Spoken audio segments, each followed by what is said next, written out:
Canada-US border deal threatens sovereignty. This is James Corbett with Behind the Headlines for GRTV.ca. A proposed cross-border deal between Canada and the US is expected to be unveiled in the coming weeks.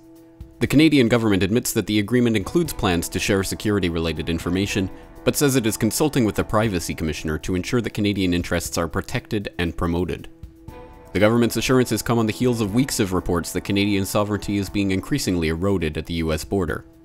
Earlier this month, it was revealed that Canadians were being denied entry into the US based on their mental health histories.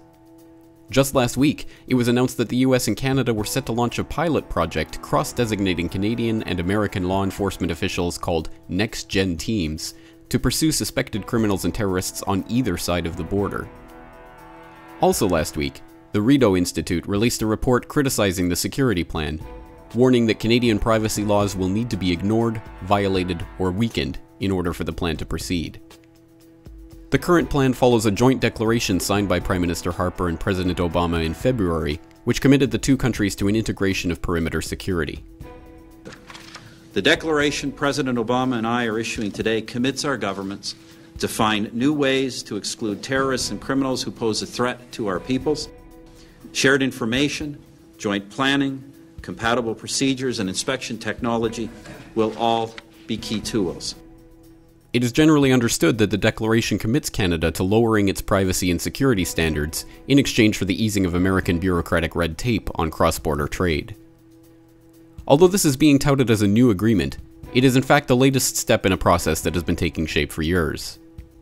In the wake of 9/11, where the US responded by merging dozens of government agencies under a single cabinet department, the Department of Homeland Security, Canada followed suit with the creation of the Canada Border Services Agency in what many saw as the first step toward the creation of a continental security perimeter. In 2005, the American and Mexican Council on Foreign Relations and the Canadian Council of Chief Executives issued a proposal for the creation of a common economic and security community in North America by 2010. It recommended unifying visa and refugee regulations, the creation of an integrated terror watch list, the use of biometric border passes, and joint inspections of container traffic.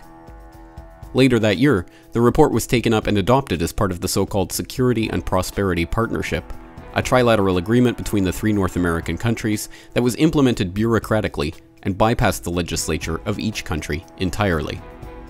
The SPP called for, amongst other things, the creation of a Canadian no-fly list by June of 2007. In June of 2007, Canada implemented the Passenger Protect program, a no-fly list that mirrors the American program, which so far has over 1 million names of potential terrorist suspects. In 2008, Canada and America signed a civil assistance plan which allows the armed forces of either nation to cross the border in the event of a government-designated emergency. In 2009, the two countries started a shiprider program whereby American and Canadian law enforcement work together to police shared waterways. Earlier this year, the Canadian Parliament passed Bill C-42, legislation that requires airlines to pass information on all passengers on flights flying over US airspace with the US Department of Homeland Security. Now, Canadians and Americans alike are bracing for a further violation of their sovereignty with the announcement of the latest border agreement. Devoid of the larger historical context in a media that has largely refused to report on the issues involved, and deprived of a chance to vote on the issue through a process that is implemented bureaucratically rather than legislatively, look for the new agreement, when it is finally unveiled, to be reported on quickly and then forgotten by the public of both countries. This has been a news update from Global Research TV.